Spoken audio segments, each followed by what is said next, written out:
अस्सलामुअलैकुम दोस्तों। देश में जो कुछ भी अच्छा या बुरा हो रहा है उसकी जानकारी लेने के लिए हम अक्सर टीवी पर न्यूज़ देखते हैं और उस मोमेंट में हम पूरी दुनिया को उस एंकर की नज़रों से देख रहे होते हैं। यानी वो एक एंकर हमारी मेंटलिटी को जिधर चाहे डाइवर्ट कर सकता है और कोई भी परसेप्शन हमारे माइंड में सेट कर सकता है। इसलिए उस एंकर का ईमानदार और निष्पक्ष पत्रकार होना बहुत ज़्यादा ज़रूरी है। जब कोई इंसिडेंट होता है तो एक जर्नलिस्ट का काम है कि वो बिना अपना ओपिनियन रखे कंप्लीट इन्फॉर्मेशन लोगों तक पहुंचाए। फिर लोग ये डिसाइड करेंगे कि इससे उन्हें क्या समझना है और क्या नहीं समझना है। लेकिन यहाँ पर आपको समझाया जा रहा है कि इस पर्टिकुलर इंसिडेंट से आप ये समझिए, और अगर आप थोड़ा बारीकी से ऑब्ज़र्व करेंगे तो ये प्रोपेगेंडा आपको खबरों में आसानी से देखने को मिल जाएगा।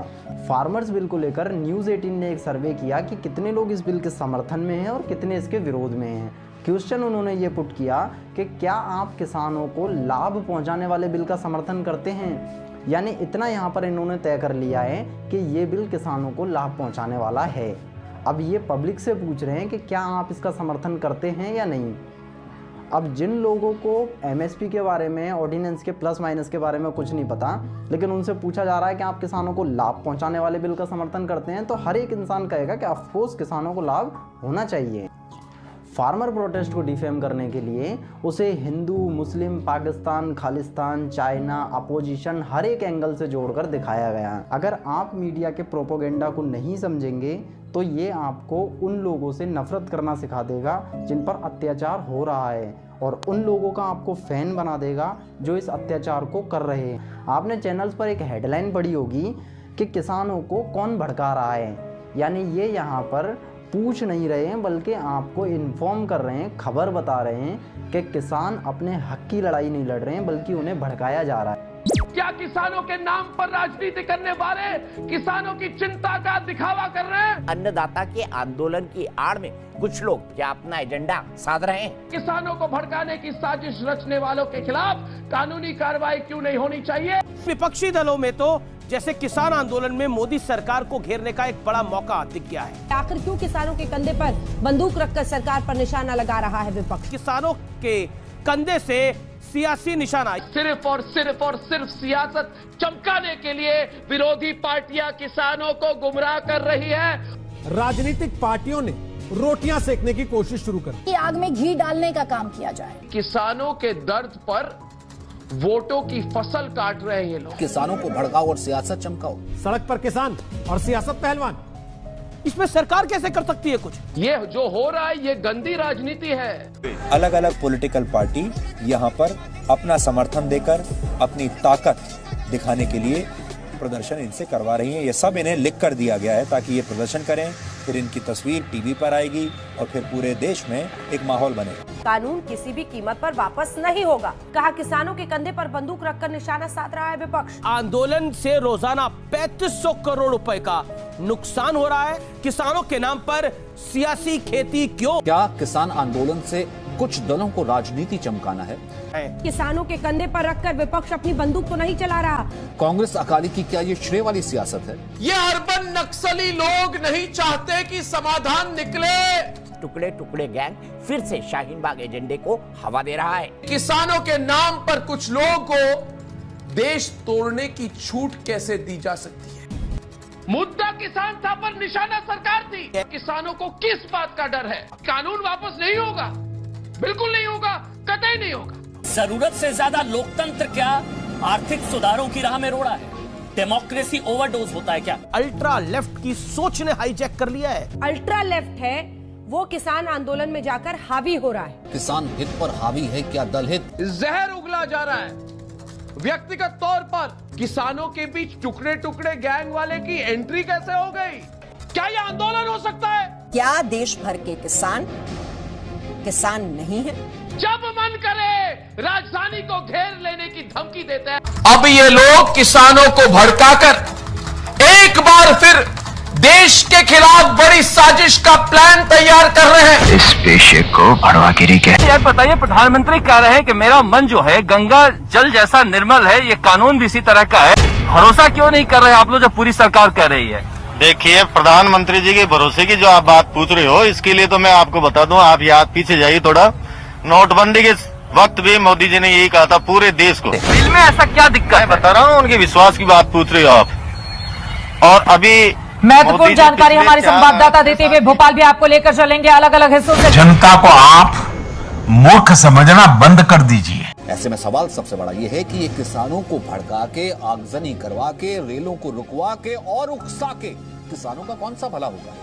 और किसान को केवल राजनीतिक विरोध के लिए क्या मोहरा बनाया जा रहा है? कृषि बिल विरोध के पीछे अराजक प्लान किसका है? मैं तो लगातार ये कह रहा हूँ, किसानों से किसकी साजिश? जैसे उसको काम दिया गया है कि उसको सिर्फ ट्रेनें बंद करवानी है, चक्का जाम करवाना है, कल से पूरा देश बंद करवा देना है। क्या किसानों के बहाने मोदी सरकार को घेरने की सियासी कोशिश हो रही है? और इसके पीछे क्या टुकड़े टुकड़े गैंग है जो कि किसानों को भड़का रहा है? टुकड़े टुकड़े गैंग क्यों घुस गई? क्या टुकड़े टुकड़े गैंग वाले किसान हैं? ये विपक्ष वाले, वाड्रा कांग्रेस, अर्बन नक्सली।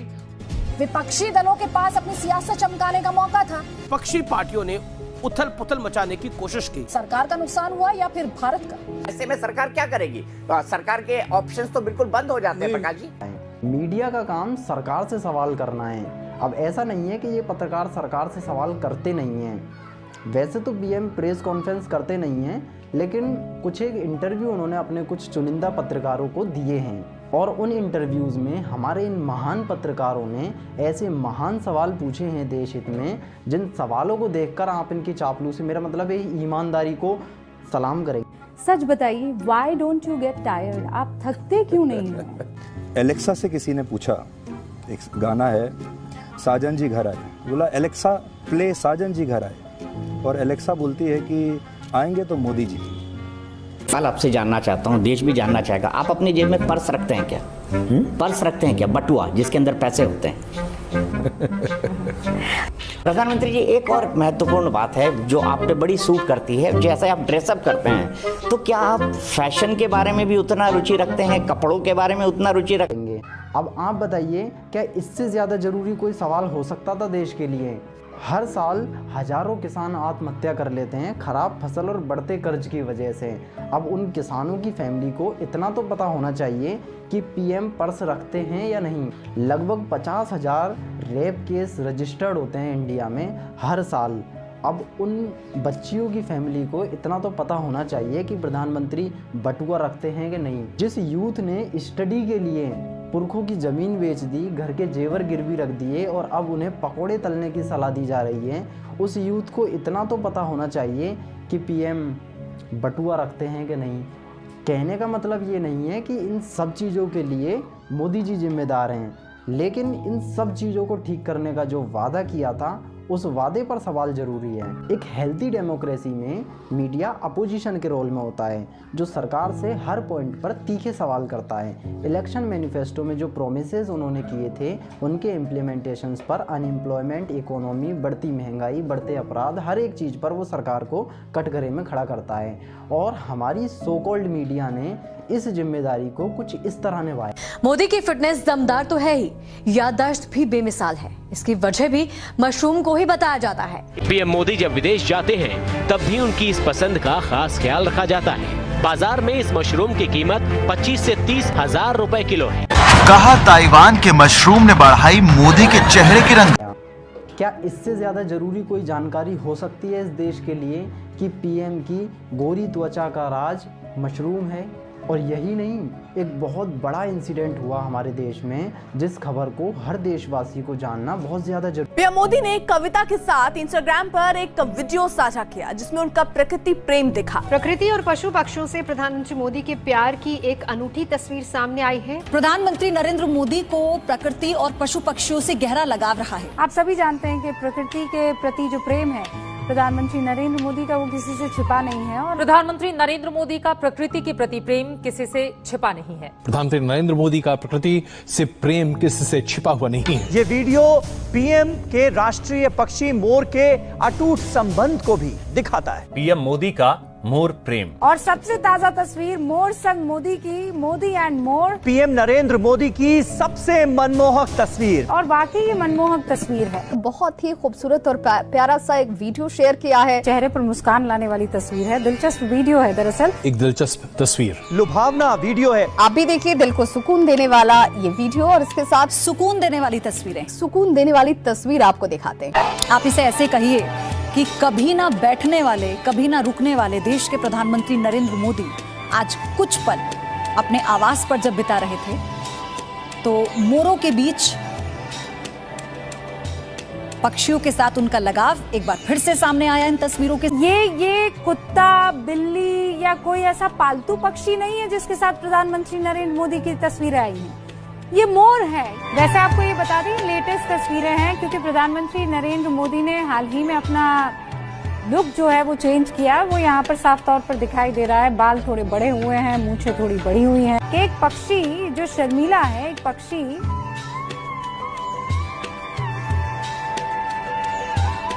कंफर्ट जोन में साफ तौर पर दिखाई दे रहा है।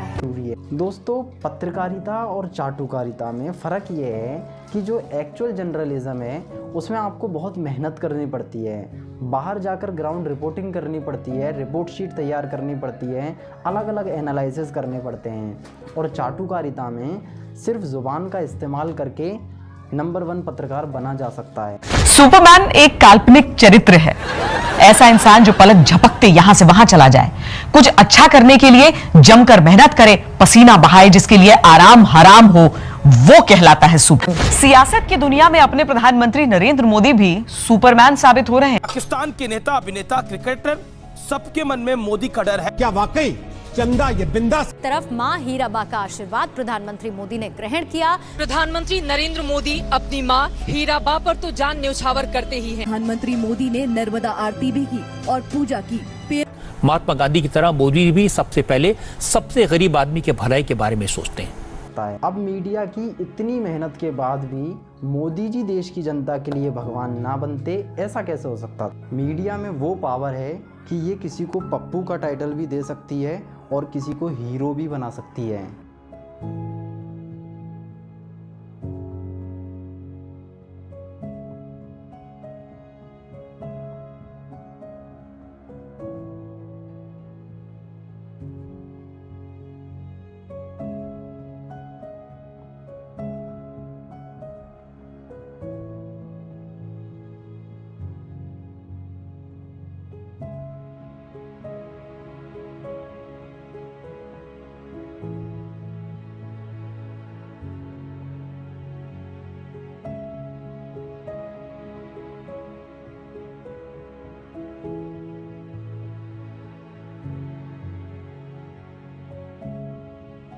जर्नलिस्ट को अपने मुंह से एक एक शब्द बहुत सोच समझकर निकालना चाहिए, क्योंकि अगले चुनाव का नतीजा क्या होगा ये कई हद तक इससे तय होता है कि टीवी पर दिखाया क्या जा रहा है।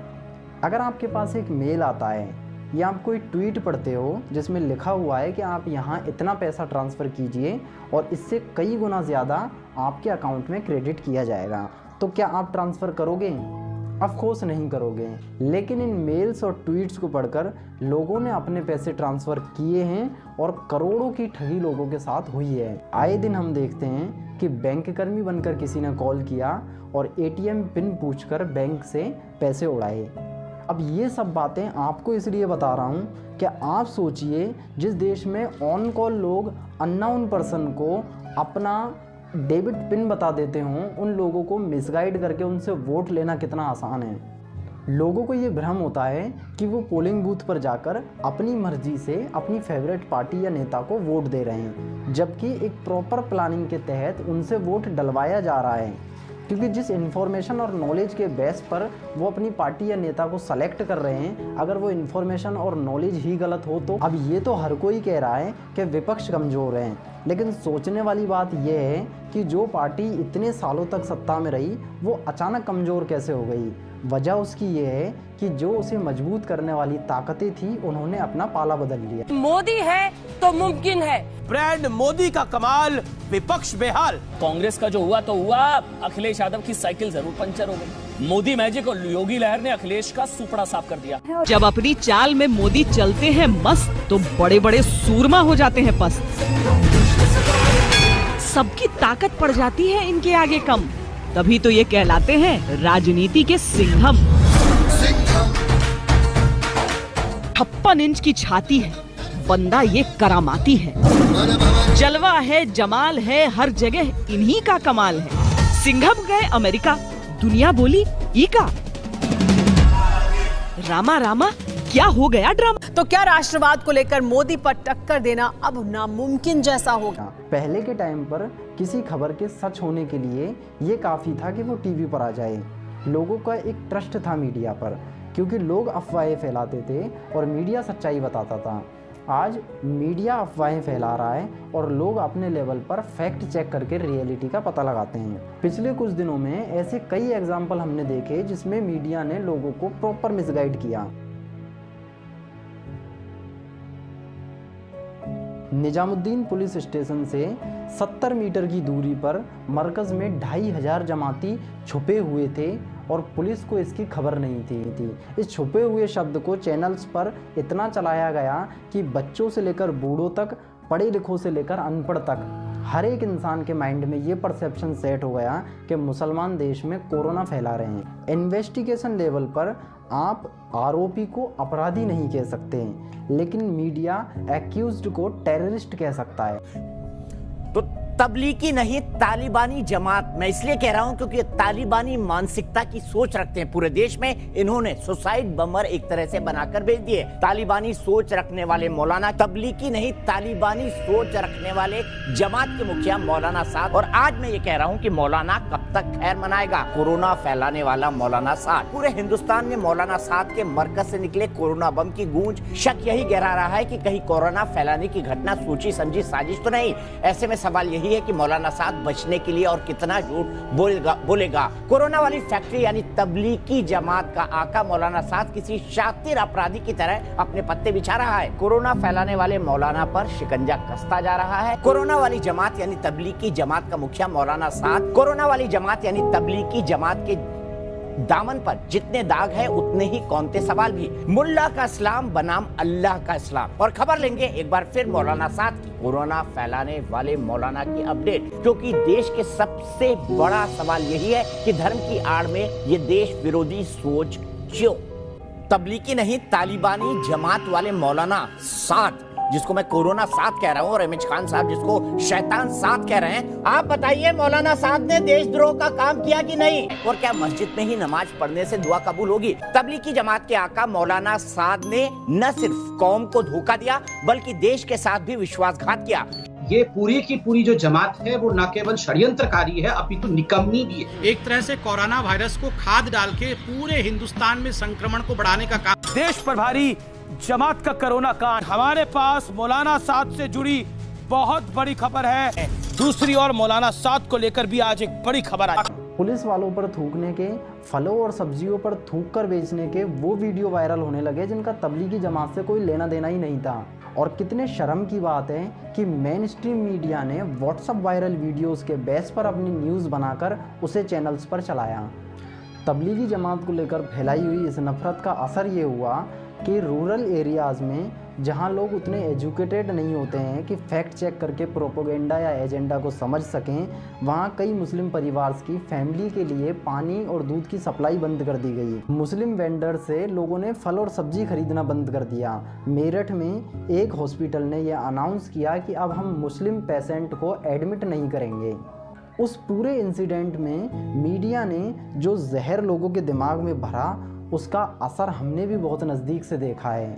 जिन बुज़ुर्गों ने हमें तू को आप कहना सिखाया, जिन्होंने पानी पीने से लेकर पेशाब करने तक का तरीका बताया, जिन्होंने ये तालीम दी कि जब रास्ते से गुजरो तो तकलीफ़ देने वाली चीज़ को हटा देना सदका है ताकि पीछे से आने वाले मुसाफिरों को प्रॉब्लम ना हो, उन बुज़ुर्गों के लिए हमने लोगों से भद्दे कमेंट सुने हैं। बॉम्बे हाई कोर्ट ने जब इस इंसिडेंट पर अपना फैसला सुनाया तो एक टिप्पणी की कि दिल्ली मरकज़ के कार्यक्रम में भाग लेने के लिए जो विदेशी नागरिक आए थे उनके खिलाफ प्रिंट और इलेक्ट्रॉनिक मीडिया में बहुत बड़ा प्रोपोगेंडा चला और यह छवि बनाने का प्रयास किया कि ये भारत में कोविड-19 के प्रसार के लिए जिम्मेदार हैं। स्केपगोट का वर्ड यूज़ किया कोर्ट ने कि जब कहीं महामारी फैलती है तो सरकारें बलि का बकरा ढूंढ ही लेती हैं और तबलीगी जमात के लोग वही बलि का बकरा थे। सोसाइटी में इतना जहर घोलने के बाद फाइनली जब मीडिया बिल्कुल गलत साबित हुआ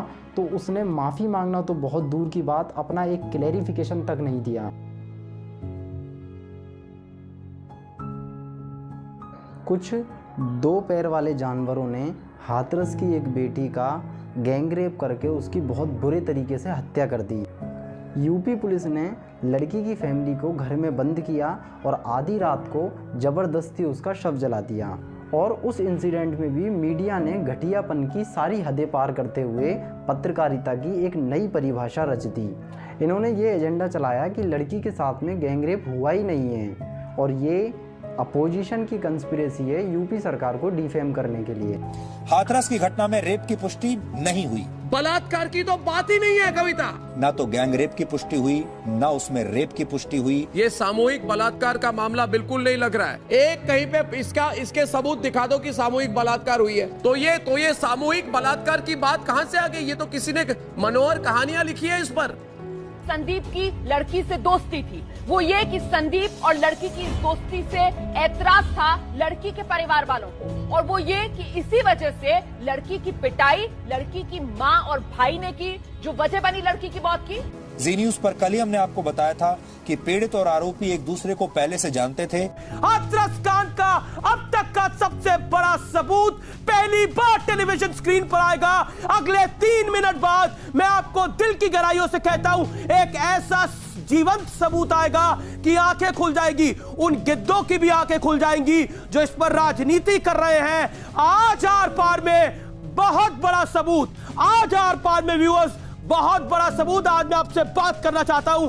आज आर पार में बहुत बड़ा सबूत हाथरस कांड के ऊपर। हाथरस कांड में पहली गवाही जो कोई न्यूज चैनल नहीं लेकर आ पाया, आपका दोस्त, आपका जब जबरदस्ती की बात हुई तो उस लड़की ने इनकार किया। हाथरस बहाना था, दंगा फैलाना था, यूपी चलाना था। सोशल मीडिया पर आग लगाओ, सड़कों पर भीड़ जुटाओ और फिर दंगा करवा दो। अब ऐसा नहीं है कि ये लोग बिल्कुल क्लूलेस हों और इन्हें कुछ भी पता ना हो। पूरी जिम्मेदारी के साथ ये बात कह रहा हूँ, जहाँ इनके अलायंसेज हैं इन्हें ये भी पता होता है कि इंसिडेंट हुआ क्या है और ये भी पता है कि उसे प्रूफ क्या करना है। पूरी इन्वेस्टिगेशन के बाद जब सीबीआई ने अपनी रिपोर्ट पेश की तो उसमें बताया कि लड़की के साथ गैंगरेप करके उसका मर्डर किया गया। मरते हुए उस लड़की ने जो डाइंग डिक्लेरेशन दिया उसे झूठा साबित करने की जी तोड़ कोशिश करके जब ये एंकर स्टूडियो से अपने घर गए होंगे तो इन्होंने अपनी बेटी से नज़रें कैसे मिलाई होंगी।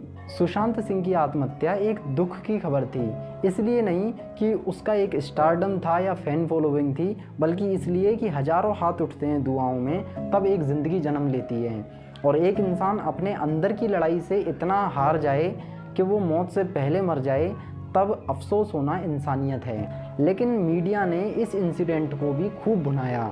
सुसाइड को मर्डर प्रूफ करने के लिए ऐसा नंगा नाच किया गया कि हर इंसान को ये लगने लगा कि जस्टिस फॉर SSR इस देश का सबसे बड़ा मुद्दा है।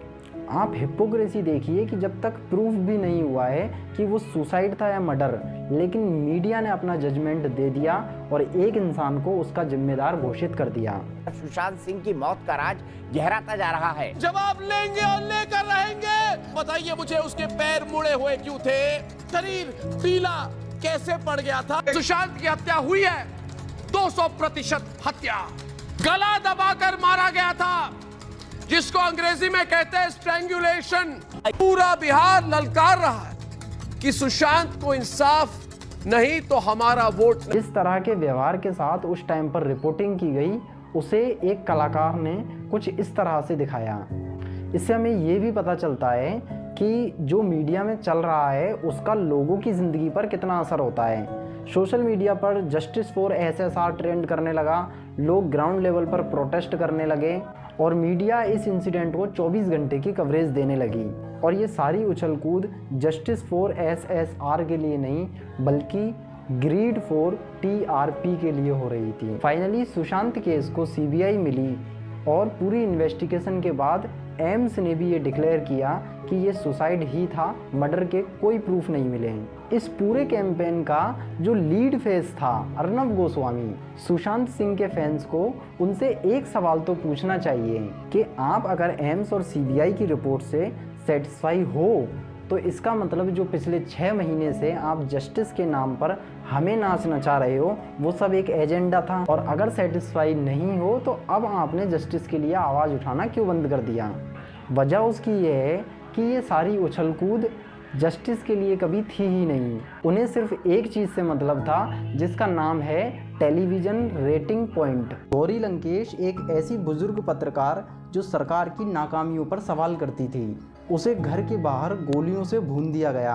अब उसमें कोई कन्फ्यूज़न नहीं था कि वो सुसाइड है या मर्डर, लेकिन उसके लिए इन लोगों ने कभी जस्टिस फॉर गौरी लंकेश का ट्रेंड नहीं चलाया। विनोद दुआ और ना जाने कितने पत्रकार ऐसे हैं जो सरकार से सवाल करने के आरोप में आज जेलों में बंद हैं। अब आप सोचिए कि जो मीडिया अपनी कम्युनिटी के लिए आवाज़ नहीं उठा रहा है उसे जस्टिस फॉर SSR से कहाँ मतलब हो सकता था। ये सिर्फ एक टारगेट मिला होता है कि कुछ मंथ तक लोगों का माइंड बेसिक इश्यूज से डाइवर्ट करना होता है। और बेशर्मी इतनी है इंडियन मीडिया में कि जब ये किसी खबर पर अपना प्रोपोगेंडा चलाकर कई महीनों तक लोगों को गुमराह करते हैं और फाइनली जब गलत प्रूफ होते हैं तो उस पॉइंट पर माफ़ी भी नहीं मांगते हैं। और अब लोगों को भी इससे कोई फ़र्क नहीं पड़ता क्योंकि उन्हें इन अफवाहों की आदत हो चुकी है। आज मीडिया की हालत उस बूढ़े ताऊ के जैसी हो गई है जिनके पास सोशल मीडिया पर कोई भी खबर आती है वो बिना उसकी सच्चाई जाने सारे रिश्तेदारों को उसे फॉरवर्ड कर देते हैं। 2000 रुपए के हर एक नोट पर NGC यानी नैनो GPS चिप लगा। NRC के अगेंस्ट शाहीन बाग में जो प्रोटेस्ट हुआ उस पर इन्होंने एक स्टिंग ऑपरेशन किया जिसमें ये दिखाया कि लेडीज़ 500 रुपये लेकर इस प्रोटेस्ट में हिस्सा ले रही हैं। और जब इनके स्टिंग ऑपरेशन किया तो पता चला कि जो वीडियो इन्होंने दिखाया वो शाहीन बाग से 8 किलोमीटर दूर प्रहलादपुर का वीडियो था जो इनके पास सोशल मीडिया के थ्रू आया था, जिसे अपने चैनल पर चलाते समय इन्होंने चींटी के सर के बराबर का एक डिस्क्लेमर भी दिया था कि ये इस वीडियो की सत्यता को प्रमाणित नहीं करते हैं। जब कोई लॉ पास होता है और कोई कम्युनिटी उससे सेटिस्फाई नहीं है तो उसके अगेंस्ट प्रोटेस्ट करना उनका कॉन्स्टिट्यूशनल राइट है। लेकिन शाहीन बाग का एक फेमस चेहरा बिल्किस बानो को जब टाइम्स मैगजीन ने 100 इन्फ्लुएंशियल पीपल की लिस्ट में शामिल किया तो मीडिया ने उसे कुछ इस तरह देखा। टाइम मैगजीन ने शाहीन बाग को मान्यता देने की कोशिश की है। जो देश को गाली देगा टाइम मैगजीन उसको ताली दे। अच्छा, जब इनके पास कोई कंट्रोवर्सी भी ना हो अपना प्रोपोगेंडा चलाने के लिए तब कंटेंट ना होने की वजह से देखिए क्या करते हैं। अब उठने जा रहा है 5000 साल पुराने एक ऐसे रहस्य से पर्दा जिस पर सदियों से विवाद भी है और उस पर रिसर्च भी जारी है। मामला है रावण के उस पुष्पक विमान का। आज स्पेस सूट में मुझे देखकर शायद आप चौंक गए होंगे। ब्रेक से पहले मैंने आपको बताया था कि इस ड्रेसअप में मैं क्यों हूँ। दरअसल मैं ये महसूस करने की, आपको महसूस कराने की कोशिश कर रहा हूँ कि अगर हम चांद पर गए तो कैसे जाएंगे। इस तरह के स्पेस सूट को पहन कर जाएंगे, क्या चांद पर इंसान को ऐसे रहना पड़ेगा। मैं भी इस सूट को पहनकर यह अनुमान लगा रहा हूँ कि चांद पर जब इंसान रहेंगे तो कैसे रहेंगे। Is it good to have Oh. Are you having fun at home? You're having fun at home? Yeah. Where are you? I'm here in the studio then. शुरू करें अंताक्षरी लेकर आज तक का नाम। जी हाँ, आज तक पर शाम 7:30 बजे मिलेगा एक अक्षर, गाएं गाना और उसका वीडियो है बनाना। सबसे बढ़िया वीडियोस दिखाएंगे हम आज तक। से गाना गाइए, चलिए बताइए। श्वेता कुछ और दो ना, मुश्किल है। सही, टिक टिक 1, टिक टिक 2। नहीं श्वेता, थोड़ा सा मदद करूं? मदद करो। महाराष्ट्र में कोविड के 200 से ऊपर केस बन गए। बम चिकी चिकी बम, चिकी बम बम। मीडिया में जो आज नंबर 1 बनने की होड़ है वो सच्चाई दिखाकर नहीं बल्कि लोगों के दिमाग में जहर भरकर और सोसाइटी में नफरतें फैलाकर है। विक्टिम बनाया जा रहा है मुसलमानों को। आतंकवादियों को मत बुलाया करिए। ये जो आतंकवादी है ना, ये सारे पाकिस्तानी हैं। ये पैसा लेते हैं पाकिस्तान से। पाकिस्तान से पैसे पे घर चलता है इनका। ये ऐसे देशद्रोही लोग हैं। मैं इस बात का जिक्र करता हूं कि देश का हिंदू समाज यदि इनके पीछे नहीं यदि सचेत हुआ, संगठित नहीं हुआ, तो ये गद्दार कल जाकर के फिर से देश विभाजन की बात कर सकते हैं। मैं एक बार और कहना चाहूंगा कि सबसे पहले कुरान पर प्रतिबंध लगना चाहिए, क्योंकि कुरान ही जो है वो आतंकवाद की पाठशाला है। अलहम्दो से लेकर वन्नास तक 6666 आयतें हैं कुरान में, और उनमें से एक का मतलब भी अगर इन्होंने समझ लिया होता तो ये बोलने का ख्याल भी दिमाग में नहीं आता। क्या भारत में फिर से नया पाकिस्तान हम बनाएंगे? यहाँ बैठे हुए सब लोगों के 2 ही बच्चे हैं। हम तो उन कठमुल्लों को रोकने के लिए आए हैं जो 4-4 बीबियां और 44 बच्चे पैदा करने के लिए आते हैं। मुस्लिम आबादी जिस गति से बढ़ रही है, ये निश्चित तौर पर इस राष्ट्र हित में नहीं है। 2029 के बाद इस देश का कोई प्रधानमंत्री हिंदू नहीं बन पाएगा। जहां जहां हिंदू घटा, देश वहां वहां पर बटा। आधा हिंदुस्तान से हिंदू बेदखल हो रहा है और अभी भी कहीं पर इसको लेकर कोई चर्चा। तो आज के बाद देश में मुसलमानों की जनसंख्या कितनी है? 40 करोड़। इस देश में बच्चे पैदा करके देश पर कब्जा करने का षड्यंत्र है, इसलिए उनको जेल में डालने की मांग मत करिए, क्योंकि जेल भी आपके और हमारे टैक्स से चलते हैं। जेल में तो ये आराम से खाएंगे क्योंकि वहां कोई मेहनत नहीं करनी है। इनको जेल में नहीं, सीमा के बाहर फेंकना होगा। अगर इस चीज़ को हम थोड़ा लॉजिकली भी देखें तो मुसलमानों की आबादी बढ़ने का जो रेशो है वो पहले के कंपैरिजन में कम हुआ है, और अगर इसी रफ्तार से हिंदू और मुस्लिम दोनों बढ़ते रहें तो 270 साल बाद ये आबादी जाकर बराबर होगी, जो कुल आबादी 13,000 करोड़ होगा। पालघर में जो मॉब लिंचिंग हुई उसके लिए सभी चैनल्स ने अपने अपने अंदाज में आवाज़ उठाई। कुछ साधुओं को न्याय दिलाने की बात कर रहे थे, कुछ अपराधियों को जिंदा जलाने की बात कर रहे थे। लेकिन जब महाराष्ट्र गवर्नमेंट ने आरोपियों की लिस्ट जारी की और इन्होंने देखा कि उसमें एक भी मुसलमान नहीं है 100 लोगों की लिस्ट में, तो इन्होंने साधुओं के लिए न्याय मांगना बंद कर दिया। मैं पूछता हूं और पूछता है भारत आज, कि आज अगर कोई मौलवियों या पौधरियों को इस तरह मारता तो फिर क्या लोग शांत होते? क्या हिंदुओं को इस देश का सबसे कमजोर कौम मान लिया जा रहा है कि नहीं? लोगों ने, किसी लोगों ने आज सोचा है, स्वामी दीपांकर जी, कि हिंदू कौम सबसे कमजोर कौम है? हिंदू कौम सबसे कमजोर कौम नहीं है। क्या हिंदू चुप रहेंगे? 80% आबादी सनातन धर्म को मानती है। यहाँ पे हिंदू होना, गेरुआ पहनना पाप हो गया है। अब आप कंस्पिरेसी को समझिए कि साधुओं की बेरहम तरीके से हत्या की गई और उसके हत्यारों को सजा केवल तब तक ही होनी चाहिए जब तक वो मुसलमान हों। एक कंपनी जिसका रिपब्लिक टीवी के साथ एक प्रकार का टाई अप है और उसने अर्नब गोस्वामी का एक शो यूके में चलवाया, और out of context hate speech फैलाने की वजह से अर्नब गोस्वामी पर उस एक शो के लिए 20,000 पाउंड यानी 20 लाख रुपए का जुर्माना लगा। अब आप सोचिए, जिस एक शो पर यूके में हेट स्पीच की वजह से 20 लाख का जुर्माना लगा दिया, वो यहाँ रोज 9 बजे चलता है। अगर सरकारी पैसों से कुरान की पढ़ाई हो सकती है तो फिर बाइबल और गीता की क्यों नहीं? सरकारी पैसे से कुरान क्यों पढ़ाई? सरकारी मदरसे बंद हो जाएंगे अब असम में। कुरान जरूरी, गीता बाइबल से क्या दूरी भाई? मदरसों में दीन के बहाने क्या जिहादी पढ़ाई? न्यूज नेशन ने कल खुलासा किया था कि 70 साल से कैसे हिंदुओं के खिलाफ सबसे बड़ी साजिश चलाई जा रही थी। लादेन और बगदादी को फिर जिंदा न होने देंगे। भारत के नौकरशाही में जिहाद नहीं चलने देंगे। अपने ही देश के आस्तीन में नाग नहीं पलने देंगे। मुसलमान को मुसलमान मैं ना कहूं और आप कहें। जैसे ही कोई हिंदू त्योहार की तारीख नजदीक आती है, हिंदू फोबिया गैंग के नए नए एजेंडे भी सामने आ जाते हैं। सरकारी नौकरशाही में मुसलमानों के घुसपैठ पर बड़ा खुलासा। आखिर अचानक मुसलमान IPS IAS में कैसे बढ़ गए? सबसे कठिन परीक्षा में सबसे ज्यादा मार्क्स और सबसे ज्यादा संख्या में पास होने का क्या है राज? सोचिए, जामिया के जिहादी अगर आपके जिलाधिकारी और हर मंत्रालय में सचिव होंगे तो क्या होगा? लोकतंत्र के सबसे महत्वपूर्ण स्तंभ कार्यपालिका पर कब्जे का पर्दाफाश। देखिए, नौकरशाही जिहाद पर हमारा महाअभियान शुक्रवार 28 अगस्त रात 8 बजे से बिंदास बोल में मेरे साथ। हिंदुओं के खिलाफ जिहाद कब तक? हिंदू आस्था का अपमान, क्या इतना आसान? क्यों ना ये एक फिल्म बना दे जिसमें इस्लाम की कुरीतियों पर बात हो। जब जब हिंदू हित की बात, तभी देश में दंगे। ये गलत है, ये गलत है, ये गलत है। राम गुण गाएंगे तो क्या जिंदा जलाए जाएंगे? राम नाम गाएंगी तो मुस्लिम नहीं रह जाएंगी।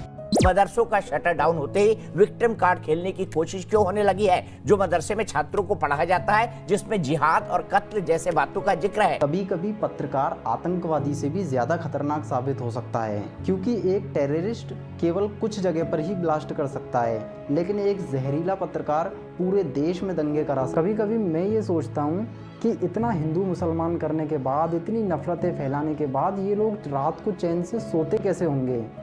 और जो लोग इनको कंटिन्यू देखते हैं उन लोगों की मेंटलिटी कैसी हो चुकी होगी? क्या वो किसी दूसरे धर्म के इंसान के लिए अपना मन साफ रख सकते हैं? शुरुआत से सरकारें ये खेल खेलती आ रही हैं कि जब उन्हें बुनियादी सवालों से बचना होता है तो वो हिंदू मुसलमान का एंगल लेकर आ जाते हैं, जिससे लोगों का ध्यान शिक्षा, स्वास्थ्य, रोजगार, महंगाई सब चीज़ों से हट जाता है। और आखिर में मेरी आपसे यही रिक्वेस्ट है कि आप इस कंस्पिरेसी को समझिए, वरना उस बीमारी के शिकार हो जाएंगे कि जब अखबार में किसी 3 साल की बच्ची के रेप की खबर पढ़ेंगे तो नीचे गुनाहगार का नाम देखेंगे कि ये अहमद अब्दुल है या रमेश सुरेश है, ताकि हम डिसाइड कर सके कि इसे गलत कहना है या नहीं कहना है।